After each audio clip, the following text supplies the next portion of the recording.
Hi hello എല്ലാവർക്കും KS മെന്ററിന്റെ മറ്റൊരു വീഡിയോയിലേക്ക് സ്വാഗതം. ഇന്ന് നമ്മൾ നോക്കാൻ പോകുന്നത് ഇനി വരുന്ന 60 ദിവസം കൊണ്ട് എങ്ങനെയാണ് LDC പരീക്ഷയ്ക്ക് 75-ലധികം മാർക്ക് വാങ്ങാൻ സാധിക്കുന്നത് എന്നുള്ളതാണ്. കഴിഞ്ഞ ദിവസം നമ്മൾ LDCയുടെ ഒരു ടെസ്റ്റ് മിക്കവാറും എല്ലാവരും എഴുതിയിട്ടുണ്ടാകും.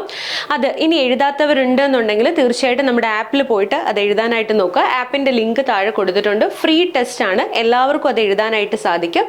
അവിടെ നിങ്ങൾക്ക് സ്വന്തമായിട്ട് ചെക്ക് ചെയ്യാവുന്നതാണ് എവിടെയാണ് നിങ്ങൾ LDC പഠനത്തിൽ നിൽക്കുന്നത് എന്നുള്ളത്. LDC എന്ന് പറയുന്ന ആ ഒരു എക്സാം പലരുടെ ഒരു സ്വപ്നമാണ് അല്ലേ. അപ്പോൾ സ്വപ്നം മാത്രമായി അത് മാറാതിരിക്കണമെങ്കിൽ നമ്മുടെ അധ്വാനത്തിന്റെ ഒരു ഭാഗം കൂടി അവിടെ വേണം. സോ ഇനിയുള്ള സമയം നമുക്ക് ചെയ്യാൻ പറ്റുന്നത് കൃത്യമായിട്ട് പഠിച്ച കാര്യങ്ങൾ റിവൈസ് ചെയ്യുക എന്നുള്ളതാണ്. അത് ആ ഒരു ചുരുങ്ങിയ സമയത്തിൽ എങ്ങനെ ചെയ്യാൻ പറ്റും അതിൻ്റെ ഒരു ആദ്യത്തെ സ്റ്റെപ്പാണ് കറൻ്റ്ലി നിങ്ങൾ എവിടെയാണ് എന്ന് മനസ്സിലാക്കുക എന്നുള്ളത്. അതിന് വേണ്ടിയിട്ടാണ് നിങ്ങളോട് ഞാൻ ടെസ്റ്റ് ചെയ്യാനായിട്ട് പറയുന്നത്. സോ അതൊന്ന് ചെയ്തു നോക്കുക. ലിങ്ക് ഡിസ്ക്രിപ്ഷനിൽ കൊടുത്തിട്ടുണ്ട് കേട്ടോ, ആപ്പിൻ്റെ ലിങ്ക്. അവിടെ ചെന്നിട്ട് നിങ്ങൾ സൈൻ ഇൻ ചെയ്യുക. നിങ്ങളുടെ phone number email ID use ചെയ്ത് സൈൻ ഇൻ ചെയ്തതിന് ശേഷം നിങ്ങൾക്ക് മൈ ടെസ്റ്റിലേക്ക് പോയാൽ ഗോദ all Kerala LDC test series എന്ന് പറഞ്ഞിട്ടൊരു സംഭവത്തിലേക്ക് വരും. അവിടെ ക്ലിക്ക് ചെയ്താൽ നിങ്ങൾക്ക് 100 ക്വസ്റ്റ്യൻസ് അടങ്ങുന്ന ഒരു ഫുൾ ലെങ്ത് PSCയുടെ അതേ മോഡലിലുള്ള ഇമ്പോർട്ടൻറ്റ് ടോപ്പിക്സ് ഐഡൻറ്റിഫൈ ചെയ്ത് സെറ്റ് ചെയ്തിട്ടുള്ള ഈ ഒരു ക്വസ്റ്റ്യൻ ചെയ്യാൻ പറ്റുന്നതാണ്. സോ ഇനി നമുക്ക് ഇന്നത്തെ കാര്യത്തിലേക്ക് കിടക്കാം. ഇന്നലെ നമ്മൾ ഡീറ്റെയിൽഡ് ആയിട്ടുള്ള ആൻസർ കീ ഡിസ്കഷനിലും പറഞ്ഞിട്ടുണ്ടായിരുന്നു നിങ്ങൾക്ക് എങ്ങനെയാണ് 60 ദിവസം കൊണ്ട് LDC എക്സാം ക്രാക്ക് ചെയ്യാൻ പറ്റുന്നത് എന്നുള്ളൊരു ഡീറ്റെയിൽഡ് സ്റ്റഡി പ്ലാൻ്റെ വീഡിയോ നമ്മൾ ഇന്ന് ചെയ്യും എന്നുള്ളത്. സോ AI ബേസ്ഡ് ആയിട്ടുള്ള ഒരു സ്റ്റഡി പ്ലാനുമായിട്ടാണ് നമ്മളിന്ന് വന്നിരിക്കുന്നത്. ഫസ്റ്റ് ടൈമാണ് PSCയിലേക്ക് ഇങ്ങനെ ഒരു AI based study plan introduce ചെയ്യപ്പെടുന്നത്. റാങ്ക് ഫയലുകൾ വെച്ചുള്ളൊരു പഠനത്തിൻ്റെയൊക്കെ കാലഘട്ടം ശരിക്കും കഴിഞ്ഞു. ഇനി നിങ്ങൾ കോൺസെപ്ച്വലായിട്ട് കാര്യങ്ങൾ മനസ്സിലാക്കുക എന്നൊരു കാര്യം അത്യാവശ്യമാണ്. ചില സബ്ജക്റ്റിലൊക്കെ നമുക്കത് വേണ്ടി വരും. ചിലയിടത്ത് നമുക്കിപ്പോഴും ഫാക്ച്വൽ ആയിട്ടുള്ള കണ്ടന്റ് തന്നെയാണ് പഠിക്കേണ്ടി വരുന്നത്. അത് കൃത്യമായി മനസ്സിലാക്കി ഓരോ ടോപ്പിക്കും എത്രമാത്രം പഠിക്കണം എന്നുള്ളത് നമുക്ക് AI പറഞ്ഞു തരികയാണ്. അതിൻ്റെ ഒരു സ്റ്റഡി പ്ലാനാണ് നമ്മളിന്ന് ഇൻട്രൊഡ്യൂസ് ചെയ്യുന്നത്. സോ അപ്പോൾ നമ്മുടെ ലക്ഷ്യം എന്താണ്? 60 ദിവസം 75+ മാർക്ക് എന്നുള്ളത്. എന്തുകൊണ്ടാണ് ഈ 75+ എന്നൊരു കാര്യം പറയുന്നത് എന്നുള്ളത് ആദ്യം നോക്കാം.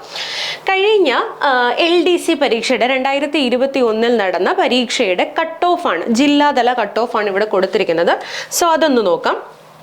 തിരുവനന്തപുരം 52.67, കൊല്ലം, പത്തനംതിട്ട, ആലപ്പുഴ, കോട്ടയം, ഇവിടെ ഡീറ്റെയിൽഡ് ആയിട്ട് ഓരോ ജില്ലയിലെയും കട്ട് ഓഫ് എത്ര ആണെന്നുള്ളത് കൊടുത്തിട്ടുണ്ട്. ഇത് നോക്കുകയാണെങ്കിൽ ആവറേജ് ഒരു കട്ട് ഓഫ് എന്ന് പറയുന്നത് 52.67 ആണ് വരുന്നത്. ആവറേജ് കട്ട് ഓഫ് എന്ന് പറയുന്നത് 52.67. അങ്ങനെയാണെന്നുണ്ടെങ്കിൽ നമുക്ക് ഈ നടക്കാൻ പോകുന്ന പരീക്ഷ 2021 LDC പരീക്ഷ നമ്മൾ നോക്കുമ്പോൾ ശരിക്കും പറഞ്ഞാൽ ഒരു പാറ്റേൺ മാറി വന്നു. നമ്മൾ പ്രിലിംസ് മെയിൻസ് എന്ന രീതിയിൽ എഴുതി, മെയിൻസ് കുറച്ച് കട്ടിയുള്ളതായിട്ട് മാറി. ആ രീതിയിലായിരുന്നു 2021 നടന്നിട്ടുണ്ടായിരുന്ന പരീക്ഷ വന്നത്. എന്നാൽ ഇനി നടക്കാൻ പോകുന്നത് തിരിച്ചെന്താണ്, നമ്മളൊരു സിംഗിൾ എക്സാമിലേക്ക് എത്തിയിരിക്കുകയാണ്. പക്ഷേ എന്ന് കരുതി പരീക്ഷ സിമ്പിൾ ആകണമെന്നില്ല. പരീക്ഷ അതിൻ്റെ ഒരു ക്വാളിറ്റി, നേരത്തെ ഒരു മെയിൻസിന് മെയിൻറ്റെയിൻ ചെയ്ത ആ ക്വാളിറ്റി എന്തായാലും ഈ പരീക്ഷയിൽ മെയിൻറ്റെയിൻ ചെയ്യപ്പെടുക തന്നെ ചെയ്യും. സോ അതിനനുസരിച്ചൊരു പ്രിപ്പറേഷനാണ് നമുക്ക് വേണ്ടത്. ഈ 52.67 എന്ന് പറയുന്ന കട്ട് ഓഫ് ഈ പ്രാവശ്യം ഒരു 55 to 65 ഒരു 65-നടുത്ത് തന്നെ ആ കട്ട് ഓഫ് വരാനുള്ള സാധ്യതയുണ്ട്. പിന്നെ എക്സാമിൻ്റെ ടഫ്നെസ് കാര്യങ്ങളെല്ലാം ഡിപ്പെൻഡ് ചെയ്ത് വേരിയേഷൻസ് വരാം. എങ്കിലും ആ ഒരു കട്ട് ഓഫ് ആ ഒരു റേഞ്ചിലേക്ക് വരാനുള്ള സാധ്യതയുണ്ട്. അങ്ങനെ വരുമ്പോൾ 60 or 65 മാർക്ക് വാങ്ങിച്ച ഒരാൾ മോസ്റ്റ് പ്രോബബ്ലി എന്താണ് അയാൾ റാങ്ക് ലിസ്റ്റിലേക്ക് കടക്കും. ഇല്ല എന്ന് ഞാൻ പറയുന്നില്ല. റാങ്ക് ലിസ്റ്റിൽ വന്നതുകൊണ്ട് നമുക്ക് എന്താണ് അഡ്വൈസ് കിട്ടും എന്ന് പറയാനായിട്ട് പറ്റുമോ? ഇല്ല. അഡ്വൈസ് കിട്ടുക എന്ന് പറയുമ്പോൾ ടോപ്പ് റാങ്കിൽ എത്തണം എന്നുള്ള കാര്യം നിങ്ങൾക്ക് എല്ലാവർക്കും അറിയാലോ. സോ ഈ ഒരു ആവറേജ് കട്ട് ഓഫിൽ നിന്ന് നമ്മൾ നോക്കുകയാണെന്നുണ്ടെങ്കിൽ നമുക്ക് വന്നിട്ടുള്ള ചോദ്യങ്ങൾ മൊത്തത്തിൽ 100 മാർക്കിനാണ് വരുന്നത്. ഞാൻ പറയുന്ന കാര്യങ്ങൾ കൃത്യമായിട്ട് മനസ്സിലാക്കാനായിട്ട് ശ്രമിക്കുക. ഓക്കെ, സ്കിപ്പ് ചെയ്ത് പോകരുത്. അത് മനസ്സിലാക്കിയതിന് ശേഷം നിങ്ങൾ പഠിക്കുമ്പോഴാണ് നിങ്ങൾക്ക് അത് കൂടുതൽ എഫക്റ്റീവായിട്ട് ഇംപ്ലിമെൻറ്റ് ചെയ്യാൻ പറ്റുന്നത്. അതുകൊണ്ടാണ് നമ്മൾ ഇത്ര ഡീറ്റെയിൽഡ് ആയിട്ട് ഇത് പറയുന്നത്. സോ ചോദ്യങ്ങൾ ഒരു ഈസി ലെവൽ ക്വസ്റ്റ്യൻസ് ഉണ്ട്, മീഡിയം ലെവൽ ക്വസ്റ്റ്യൻസ് ഉണ്ട്, അതേപോലെ തന്നെ കുറച്ച് ഡിഫിക്കൽട്ട് ലെവലിലുള്ള ക്വസ്റ്റ്യൻസും വരാം. ഞാനത് ഒന്നുകൂടെ ഡീറ്റെയിൽഡ് ആയിട്ട് പറഞ്ഞു തരാം.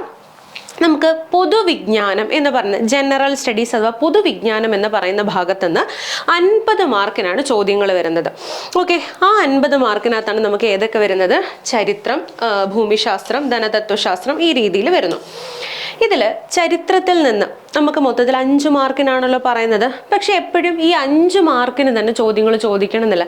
4 ആകാം, 3 ആകാം, ചിലപ്പോൾ 6 ആകാം. ഈ ഒരു വേരിയേഷൻസ് PSC കൊണ്ടുവരാറുണ്ട്. അപ്പം നോക്കുകയാണെന്നുണ്ടെങ്കിൽ ഓവറോൾ ഒരു അനാലിസിസ് എടുക്കുമ്പോൾ കഴിഞ്ഞ് നടന്നിട്ടുള്ള പരീക്ഷകളുടെ മൊത്തത്തിലുള്ള ഒരു അനാലിസിസ് നമ്മൾ മനസ്സിലാക്കുമ്പോൾ ഈ വരുന്ന 5 ചോദ്യങ്ങൾ ഒരു 4ഓളം ചോദ്യങ്ങൾ ആവറേജ് ആയിട്ട് ചരിത്രം എന്ന് പറയുന്ന ഭാഗത്തുനിന്ന് ചോദിക്കാറുണ്ട്.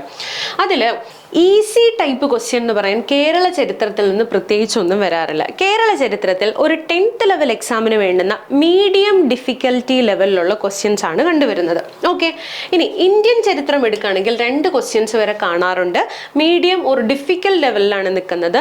വേൾഡ് ഹിസ്റ്ററി എടുക്കുകയാണെന്നുണ്ടെങ്കിൽ ഒരു easy medium level easy questions ആയിരിക്കും കൂടുതലും വരാനുള്ള സാധ്യത. ഓക്കെ, അതേപോലെ ഡീറ്റെയിൽഡ് ആയിട്ട് ഓരോ സബ്ജക്റ്റിനും ടോട്ടൽ എത്ര മാർക്കിന് സാധാരണ വരുന്നതാണ്, അതിൽ തന്നെ ഈസി ആയിട്ട് എത്രയാണ്, മീഡിയം ലെവലിൽ എത്രയാണ്, ഡിഫിക്കൽട്ട് ലെവലിൽ എത്രയാണ് എന്ന് പറഞ്ഞിട്ടുള്ള ഡീറ്റെയിൽഡ് അനാലിസിസ് ആണ് നമ്മളിവിടെ കൊടുത്തിരിക്കുന്നത്. സോ ധനതത്വശാസ്ത്രം അഥവാ ഇക്കോണമിക്സ് ഒക്കെ നോക്കുകയാണെന്നുണ്ടെങ്കിൽ ഒരു ഈസി ക്വസ്റ്റ്യൻസ് 3 എണ്ണം തരികയാണെങ്കിൽ 2 എണ്ണം അവർ ഡിഫിക്കൽട്ട് ആയിട്ടുള്ള ക്വസ്റ്റ്യൻസ് തന്നെയായിരിക്കും ചോദിക്കുന്നത്. ഇനി നമ്മുടെ പൊതുവിജ്ഞാനം എന്ന് പറയുന്ന ഭാഗം കഴിഞ്ഞാൽ ആനുകാലിക വിഷയങ്ങൾ എന്ന് പറയുന്നിടത്ത് നിന്ന് 20 മാർക്കിനാണ് സിലബസിൽ പറഞ്ഞിരിക്കുന്നത്. പക്ഷേ ഈ 20 മാർക്കിൽ പലപ്പോഴും സബ്ജക്റ്റിലേക്ക് ലിങ്ക് ചെയ്തിട്ടുള്ള കറണ്ട് അഫയേഴ്സ് ആണ് PSC ചോദിക്കുക. ഓക്കെ, അത് നിങ്ങൾ ശ്രദ്ധിച്ചാൽ നിങ്ങൾക്ക് മനസ്സിലാകും. ഇപ്പം സയൻസ് ആൻഡ് ടെക്നോളജി എന്ന് പറയുന്ന ഒരു സബ്ജക്റ്റായിട്ട് എടുത്തു പറഞ്ഞിട്ടില്ല എങ്കിൽ പോലും ISROയുടെ പ്രധാനപ്പെട്ട പദ്ധതികൾ അല്ലെങ്കിൽ കാര്യങ്ങളെക്കുറിച്ച് സിലബസിൽ പറഞ്ഞിട്ടുണ്ട്. അത് എന്തായാലും കറണ്ട് അഫെയർ റിലേറ്റഡ് ആയിട്ട് ഒരു ചോദ്യം വരുന്ന ഏരിയ ആണ്. അത് ഐഡന്റിഫൈ ചെയ്തിട്ടുള്ള ഒരു ഏരിയ ആണ്. ഇതേപോലെ കറണ്ട് അഫെയർ ലിങ്ക്ഡ് ആയിട്ട് പിന്നെ കലാകായികം സാംസ്കാരികം എന്ന് പറയുന്ന ആ ഒരു ഭാഗം ഉണ്ടല്ലോ, സാഹിത്യം എന്ന് പറയുന്ന ഭാഗത്ത് നിന്ന് കറണ്ട് അഫെയർ ലിങ്ക്ഡ് ആയിട്ടുള്ള ചോദ്യങ്ങൾ വരാനുള്ള സാധ്യത വളരെ കൂടുതലാണ്. ആ രീതിയിൽ നോക്കുമ്പോഴാണ് ഈ 20 മാർക്കിന്റെ ചോദ്യങ്ങൾ പലയിടത്തായിട്ട് സ്പ്ലിറ്റ് ചെയ്ത് കിടക്കുന്ന കാണാം. ഈ വരുന്ന ആനുകാലിക വിഷയങ്ങളിൽ നല്ലൊരു ശതമാനവും എന്താണ് ഈസി ലെവലിൽ തന്നെയാണുള്ളത്. ഓക്കെ, ഒരു മീഡിയം ഡിഫിക്കൽട്ട് ലെവലിലേക്ക് നോക്കുമ്പോൾ ചെറിയ വേരിയേഷൻസ് കാണുന്നുണ്ട്. ഇനി നമ്മുടെ മാത്സ് ആൻഡ് റീസണിങ്, ലഘുഗണിതം, മാനസിക ശേഷിയും നിരീക്ഷണ പാഠവ പരിശോധനയും പിന്നെ ജനറൽ ഇംഗ്ലീഷും മലയാളവും, ഇതാണ് നമ്മൾ നോക്കുന്നതെന്നുണ്ടെങ്കിൽ 10 മാർക്ക് വീതമാണല്ലോ ഈ ഭാഗത്തുനിന്ന് വരുന്നത്. ഈ 10 മാർക്ക് വീതം വരുന്നതിൽ നമുക്ക് ഈസി മീഡിയം ഡിഫിക്കൽട്ട് ലെവലിൽ പല രീതിയിൽ വേരിയേഷൻ ചെയ്ത് വരാറുണ്ട്. സോ ഈ പേജ് കൃത്യമായിട്ട് നിങ്ങളൊന്ന് മനസ്സിലാക്കുക ഈ സ്റ്റഡി പ്ലാൻ നിങ്ങളുടെ കയ്യിൽ കിട്ടുമ്പോൾ. ഓക്കെ, സോ ടോട്ടൽ വരുന്ന 100 ക്വസ്റ്റ്യനിൽ ഇനി പറയുന്നതാണ് നിങ്ങൾ കൃത്യമായി മനസ്സിലാക്കേണ്ടത്. 43 ചോദ്യങ്ങളാണ് ഈസി ടൈപ്പ് ഓഫ് ക്വസ്റ്റ്യൻസ് വരുന്നത്.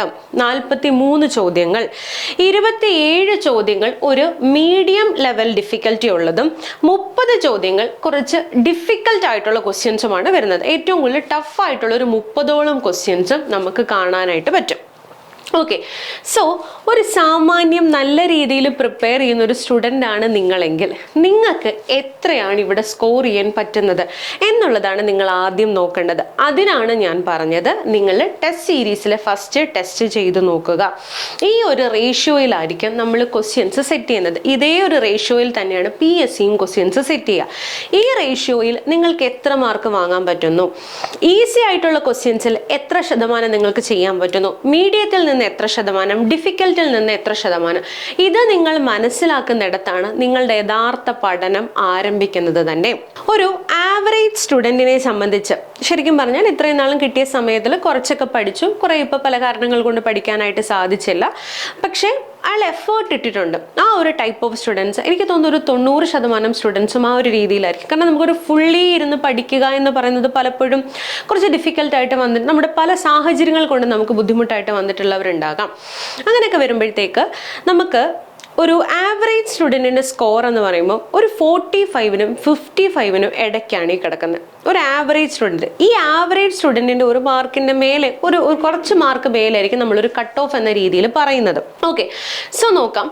ഇങ്ങനെ വരുന്ന ഒരാളെ സംബന്ധിച്ച്, അതായത് ഒരു ആവറേജ് സ്റ്റുഡൻറ്റിനെ സംബന്ധിച്ച് ഈ 45-ഉം 55-ഉം എന്ന് പറയുന്ന മാർക്ക് അയാൾ സ്കോർ ചെയ്യുന്ന രീതി ഇതാണ്. ഓക്കെ, ടോട്ടൽ ഈസി ആയിട്ടുള്ള ക്വസ്റ്റ്യൻസിൻ്റെ ഒരു 70% അയാൾക്ക് എന്തായാലും ചെയ്യാൻ പറ്റും. ഒരു ആവറേജ് സ്റ്റുഡൻറ്റിനെ സംബന്ധിച്ചാണ് കേട്ടോ പറയുന്നത്. 70% അയാൾക്ക് ചെയ്യാം. മീഡിയം ലെവൽ ഡിഫിക്കൽറ്റിയിൽ വരുന്ന ചോദ്യങ്ങളിൽ നിന്ന് ഒരു 50% ചെയ്യാൻ പറ്റും. ഏറ്റവും ടഫ് ആയിട്ടുള്ള ക്വസ്റ്റ്യൻസിൽ നിന്ന് ഒരു 35%. ഇതാണ് അയാൾക്ക് ഓവറോൾ ആയിട്ട് സ്കോർ ചെയ്യാനായിട്ട് പറ്റുന്ന ഒരു രീതി, ഒരു ആവറേജ് സ്റ്റുഡൻറ്റിനെ സംബന്ധിച്ച്. ഇവിടെ നോക്കുകയാണെങ്കിൽ നിങ്ങൾ ഈസി ചോദ്യങ്ങൾ കൃത്യമായി ചെയ്യുന്നുണ്ട്, കുഴപ്പമൊന്നുമില്ല. ഒരു 75 എന്ന് പറയുന്ന ഒരു ആവറേജ് സ്കോർ ബേസ് ചെയ്ത് നോക്കുമ്പോൾ നല്ലൊരു സ്കോറാണ്. പക്ഷേ മീഡിയം ഡിഫിക്കൽട്ട് ലെവൽ ചോദ്യങ്ങളിൽ നിങ്ങൾ ഇത്രയും സ്കോർ ചെയ്താൽ പോരാ. അവിടെയാണ് ഒരു ആവറേജ് സ്റ്റുഡൻറ്റും ഒരു റാങ്ക് ഹോൾഡറും തമ്മിലുള്ള വ്യത്യാസം വരുന്നത്. റാങ്ക് ഹോൾഡർ എന്ന് പറയുമ്പോൾ അഡ്വൈസ് ലഭിക്കത്തക്ക രീതിയിൽ മാർക്ക് വാങ്ങിച്ചൊരു വിദ്യാർത്ഥിയും തമ്മിലുള്ള വ്യത്യാസം എന്ന് പറയുന്നത്. അല്ലെങ്കിൽ എന്നും ഒരു ആവറേജ് സ്റ്റുഡൻറ്റിനെ സംബന്ധിച്ച് ഗവൺമെൻറ് ജോലി എന്നതൊരു സ്വപ്നമായി മാത്രം ഒതുങ്ങിപ്പോകാനുള്ള, കാരണം നമുക്കറിയാം പലരും റാങ്ക് ലിസ്റ്റിൽ വന്നിട്ട് പലപ്പോഴും ശരിക്കും പറഞ്ഞാൽ ഡിലീഷനും NJDയും അങ്ങനെയൊക്കെ നോക്കിയിരുന്നിട്ട് ആ ഒരു റാങ്ക് ലിസ്റ്റിൻ്റെ കാലാവധി കഴിയും. ആ ഒരു രീതിയിൽ ഒരുപാട് സ്റ്റുഡൻസ് ബുദ്ധിമുട്ട് അനുഭവിക്കുന്നുണ്ട്. പക്ഷേ അവിടെ നമ്മൾ കുറച്ചുകൂടെ മാർക്ക് സ്കോർ ചെയ്യാൻ സാധിക്കുന്നുണ്ടെങ്കിൽ ഈ ബുദ്ധിമുട്ടുകളൊന്നും ഇല്ലാതെ തന്നെ അഡ്വൈസ് നമ്മുടെ കയ്യിലെത്താനുള്ള വഴിയുമുണ്ട്. ഓക്കെ, സോ അതെന്താണെന്ന് നോക്കാം. ഒരു റാങ്ക് ഹോൾഡർ അഥവാ ടോപ്പ് റാങ്കിൽ എത്തുന്ന ഒരാളെ സംബന്ധിച്ച് ഈസി ലെവൽ ക്വസ്റ്റ്യൻസിൻ്റെ 90% അയാൾക്ക് ചെയ്യാനായിട്ട് പറ്റും. അതായത് ഒരു 29ഓളം ചോദ്യങ്ങൾ കൃത്യമാക്കാൻ ഈസി ക്വസ്റ്റ്യനിൽ നിന്ന് 90% എന്നാണ് ഞാനീ പറയുന്നത്. മീഡിയം ലെവലിൽ ഒരു ആവറേജ് സ്റ്റുഡൻറ്റ് 50% ചെയ്യുമ്പോൾ ഇവിടെ 70%ഓളം ക്വസ്റ്റ്യൻസ് ചെയ്യാൻ പറ്റും. ഡിഫിക്കൽട്ടിൽ നിന്ന് നോക്കുമ്പോഴത്തേക്ക് ഇവിടെ 50%ഓളം ഡിഫിക്കൽട്ട് ക്വസ്റ്റ്യൻസും ചെയ്യാൻ പറ്റും. മനസ്സിലായ ആ ഒരു വ്യത്യാസം? ശരിക്കും ഒരു റാങ്ക് ഹോൾഡറിൻ്റെ സ്കോർ എന്ന് പറയുന്നത് എവിടെയാണ് കിടക്കുന്നത്? മീഡിയം ആൻഡ് ഡിഫിക്കൽട്ട് ആയിട്ടുള്ള ക്വസ്റ്റ്യൻസ് ക്രാക്ക് ചെയ്യാൻ പറ്റുന്നതിലാണ്. ഇനി നിങ്ങൾ പ്രത്യേകിച്ച് സിസ്റ്റമാറ്റിക് ആയിട്ട് പഠിച്ചില്ല എന്ന് വിചാരിക്കും. ഇപ്പം തിരുവനന്തപുരത്തുകാർക്ക് ജൂലൈ 27 പരീക്ഷ വരുന്നുണ്ട്. 27 വരെയുള്ള സമയം കൊണ്ട് നിങ്ങൾ ധൃതി പിടിച്ച് എന്തൊക്കെ ചെയ്യണം എന്നറിയാതെ കിട്ടുന്നതെല്ലാം വായിക്കുന്നു, നോക്കുന്നു, എടുക്കുന്നു, എന്തൊക്കെയോ കാട്ടിക്കൂട്ടുന്നു. നമ്മൾ നേരത്തെ പറഞ്ഞ 70% ഓഫ് ടോട്ടൽ ക്വസ്റ്റ്യൻസിൽ നിന്ന് ഒരു 90% ഓഫ് ടോട്ടൽ ഈസി ക്വസ്റ്റ്യൻസ് ചെയ്യത്തക്ക രീതിയിലേക്ക് നിങ്ങൾ മാറും. കുഴപ്പമില്ല, നല്ലൊരു സ്കോറാണ്, ഇല്ലയെന്ന് ഞാൻ പറയുന്നില്ല. പക്ഷേ അപ്പോഴും നിങ്ങളുടെ മീഡിയം ഡിഫിക്കൽട്ട് ലെവൽ ചോദ്യങ്ങൾ അങ്ങനെ തന്നെ ഇരിക്കും. അവിടെ നിങ്ങൾക്ക് പ്രത്യേകിച്ചൊരു മാറ്റം വരുന്നതായിട്ട് കാണാൻ സാധിക്കില്ല. ആ മാറ്റമാണ് ഇനി നിങ്ങൾ വരുത്തേണ്ടത്. If you want to get advice, നിങ്ങൾക്ക് അഡ്വൈസ് കിട്ടണമെന്നുണ്ടെങ്കിൽ മീഡിയം ഡിഫിക്കൽട്ട് ലെവൽ ചോദ്യങ്ങളെ അഡ്രസ്സ് ചെയ്യാൻ, അതിൻ്റെ എണ്ണം കൂട്ടാൻ, കറക്റ്റായിട്ട് ചെയ്യാൻ നിങ്ങൾ അറിയണം എന്നുള്ളതാണ്. അപ്പോൾ അവിടെ എന്താണ് നമുക്ക് ചെയ്യാനായിട്ട് സാധിക്കുന്നത് എന്നുള്ളത് നോക്കാം.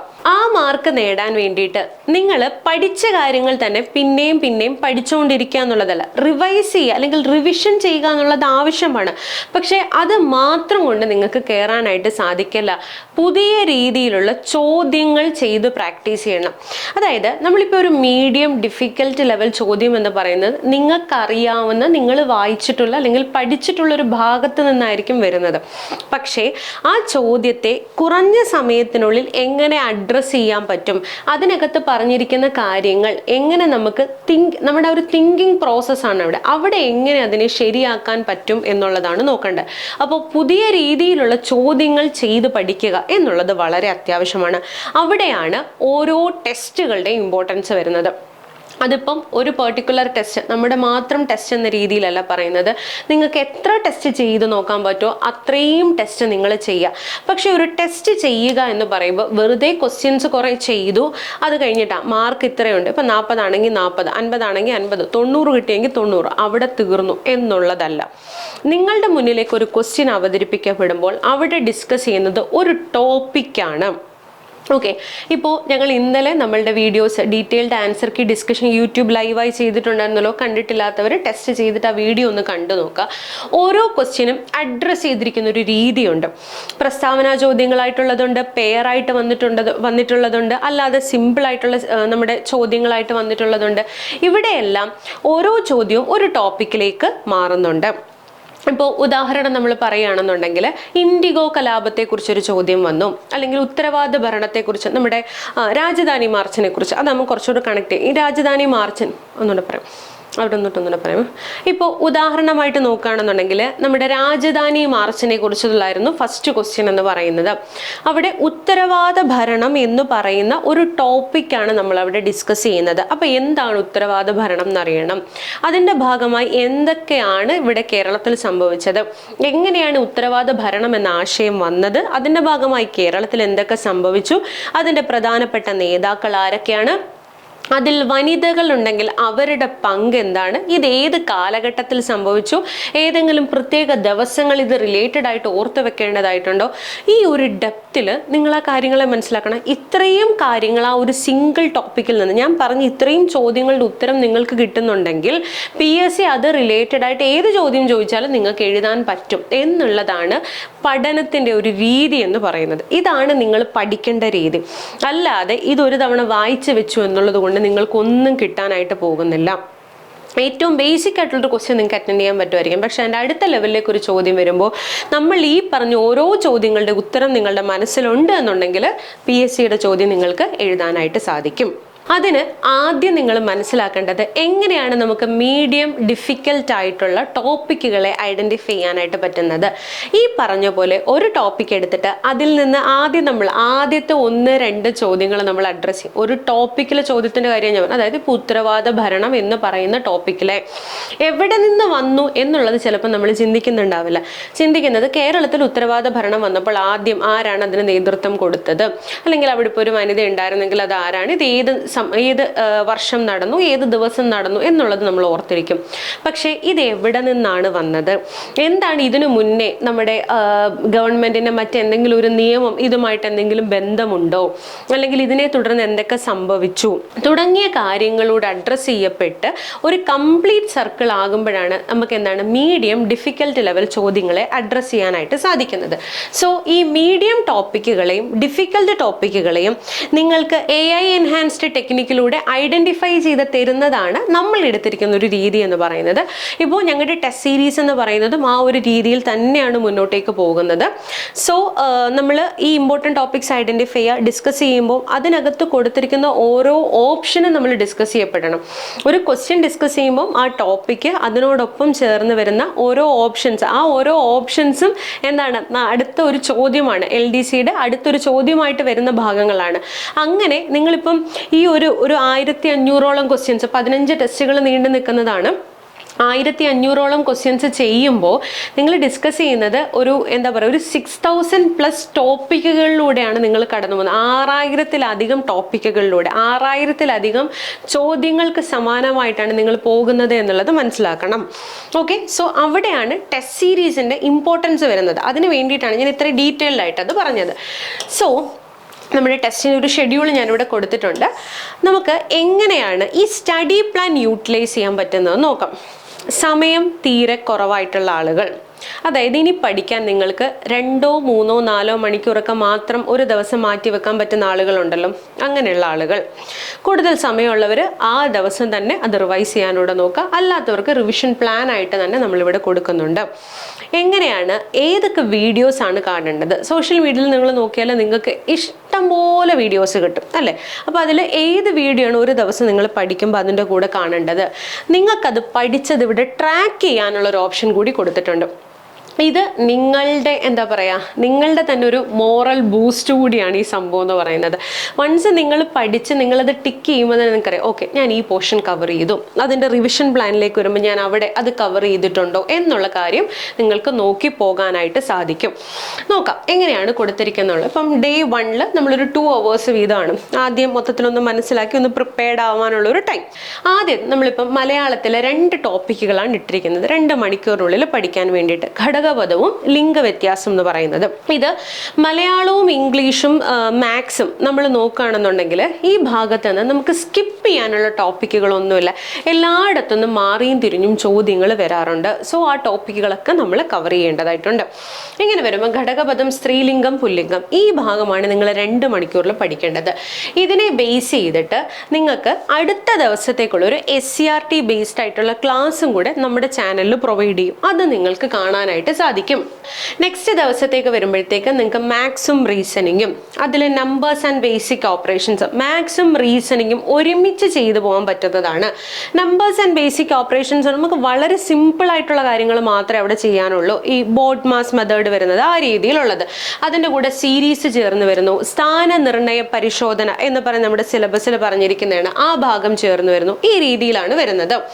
അതിനോടൊപ്പം തന്നെ സമാനപദം, പര്യായ പദങ്ങൾ, അതുപോലെ ഒറ്റപ്പദം. സമാന പദവും പര്യായ പദവും നമ്മൾ ഒരുമിച്ച് പഠിച്ചു പോകേണ്ട ഒന്നാണ്. ഈ രീതിയിൽ നിങ്ങൾ കവർ ചെയ്യുമ്പോഴത്തേക്ക് നിങ്ങൾക്ക് ഓരോ ദിവസവും കൃത്യമായിട്ട് ആ പോർഷൻസ് കവർ ചെയ്ത് പോകാനും പറ്റും. അത് നിങ്ങൾക്ക് ഇവിടെ മാർക്ക് ചെയ്യാനും പറ്റും.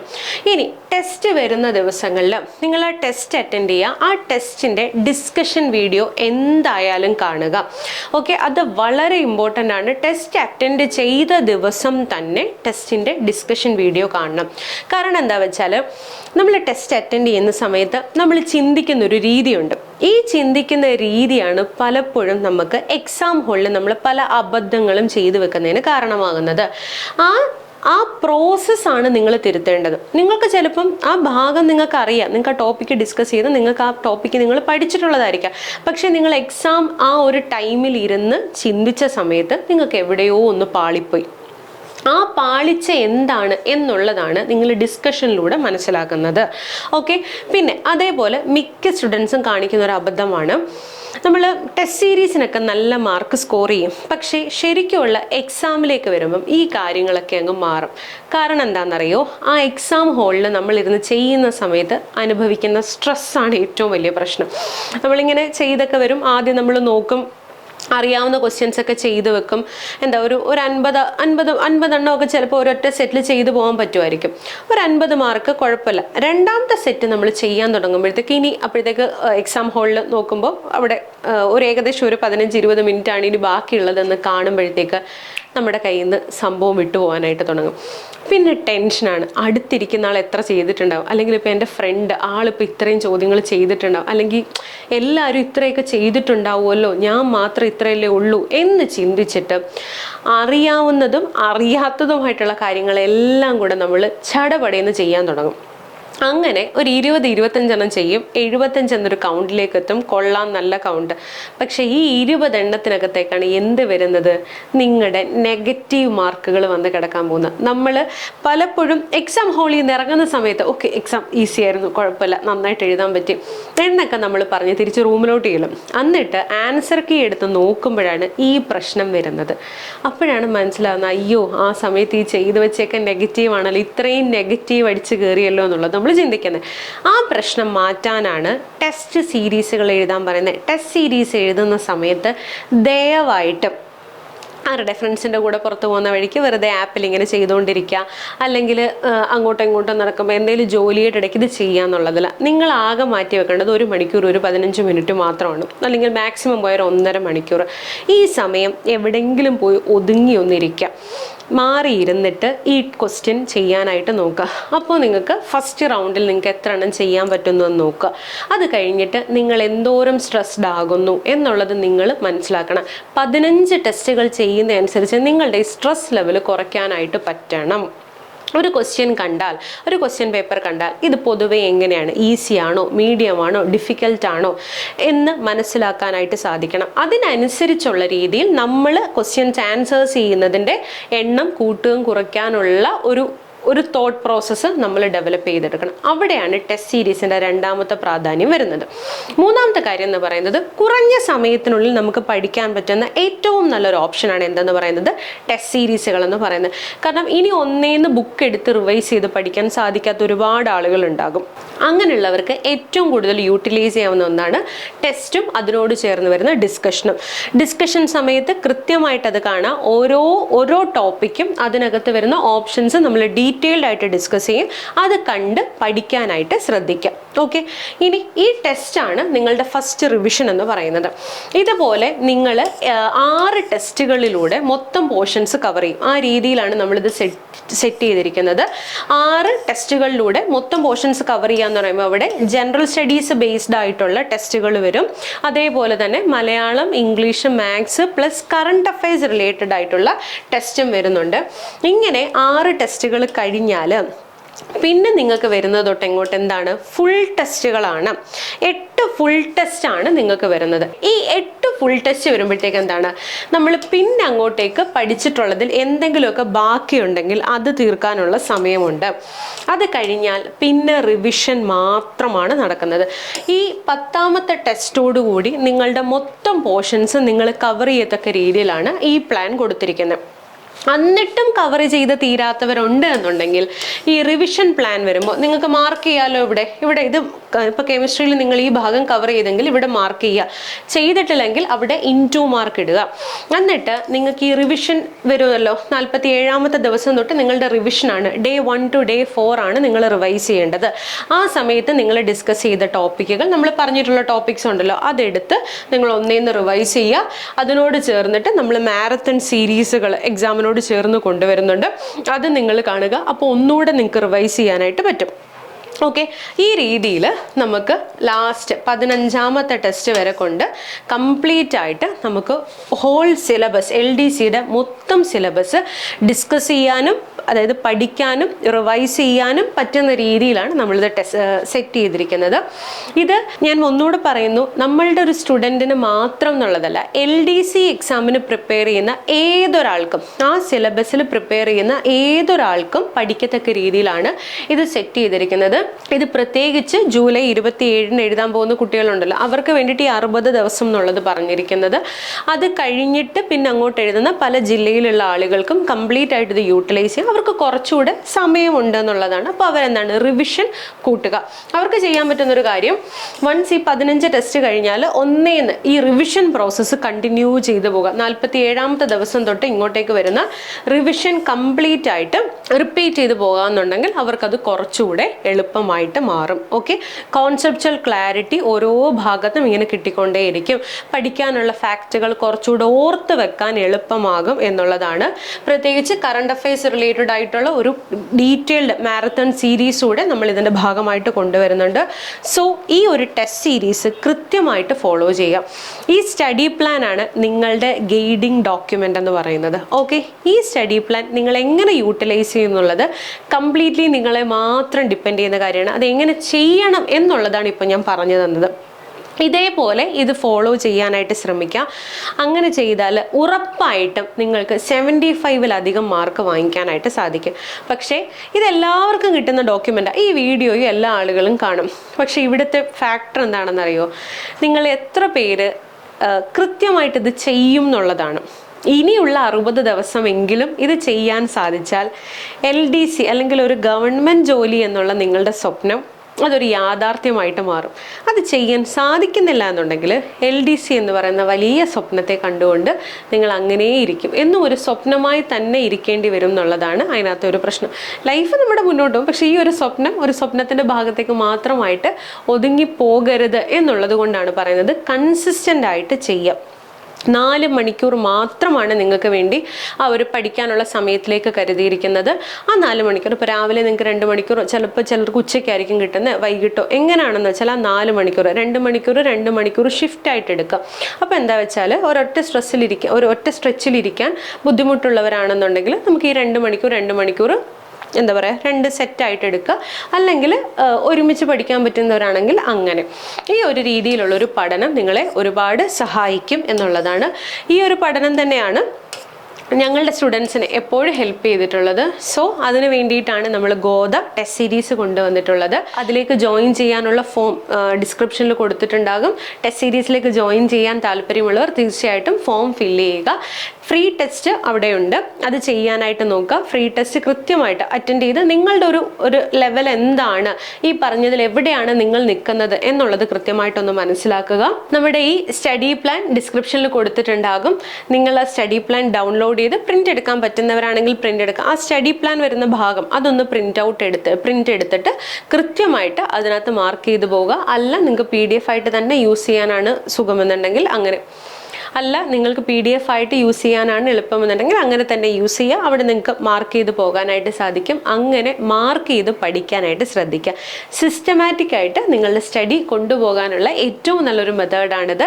ഇത് ഏറ്റവും നല്ല രീതിയിൽ തന്നെ നിങ്ങൾ യൂട്ടിലൈസ് ചെയ്യും എന്ന് ഞങ്ങൾ കരുതുന്നു. സോ നമ്മളുടെ ടെസ്റ്റ് സീരീസിൻ്റെ ഡീറ്റെയിൽസ് ഇവിടെ കൊടുത്തിട്ടുണ്ട്. ഞാൻ ഓൾറെഡി പറഞ്ഞു 6 ടെസ്റ്റുകൾ നമുക്ക് 3 English, maths, Malayalam plus current affairs ചേർന്ന് വരുന്നതും 3 പൊതുവിജ്ഞാനം എന്ന ഭാഗത്ത് നിന്നും 8 നമ്മുടെ ഫുൾ ടെസ്റ്റായിട്ട് PSCയുടെ അതേ മോഡല് ഇമ്പോർട്ടൻറ്റ് ടോപ്പിക്സ് ഐഡൻറ്റിഫൈ ചെയ്തുകൊണ്ടുള്ള രീതിയിലാണ് നമ്മൾ സെറ്റ് ചെയ്തിരിക്കുന്നത്. ഓക്കെ, അത് തീർച്ചയായിട്ടും എല്ലാവരും ജോയിൻ ചെയ്യാനായിട്ട് നോക്കുക. സോ ജൂൺ 8 നമ്മുടെ ഫസ്റ്റ് ടെസ്റ്റ് എന്ന് വെച്ചാൽ ഫ്രീ ടെസ്റ്റ് കഴിഞ്ഞിട്ടുള്ള ഈ ബാക്കി 14 എണ്ണത്തിൽ ആദ്യത്തെ ടെസ്റ്റ് 8 ജൂണിനാണ് വരുന്നത്. സോ എല്ലാവരും നന്നായിട്ട് പഠിക്കുക. ഈ സ്റ്റഡി പ്ലാൻ കൃത്യമായിട്ട് ഫോളോ ചെയ്യും എന്ന് തന്നെ കരുതുന്നു. ഓക്കെ, അപ്പം എല്ലാവർക്കും ഓൾ ദ ബെസ്റ്റ്. എന്ത് ഡൗട്ട് ഉണ്ടെങ്കിലും തീർച്ചയായിട്ടും നിങ്ങൾ കമൻറ്റ് സെക്ഷനിൽ പറയുക. നിങ്ങൾക്ക് സ്റ്റഡി പ്ലാൻ അല്ലാതെ മറ്റെന്തെങ്കിലും ഹെൽപ്പ് വേണം, പ്രത്യേകിച്ച് ഏതെങ്കിലും ടോപ്പിക്സിൻ്റെ ക്ലാസ് വേണം എന്നുണ്ടെങ്കിൽ നിങ്ങൾ കമൻറ്റിൽ പറയുക. നമ്മൾ ആ ക്ലാസ്സസും നിങ്ങളുടെ കമൻറ്റിനനുസരിച്ച് നമ്മൾ ചെയ്തിടുന്നതായിരിക്കും. അങ്ങനെ എന്ത് ഹെൽപ്പാണ് നിങ്ങൾക്ക് വേണ്ടതെന്നെങ്കിലും തീർച്ചയായിട്ടും പറയുക. Okay, so thank you. എല്ലാവർക്കും ഓൾ ദ ബെസ്റ്റ്. ബൈ.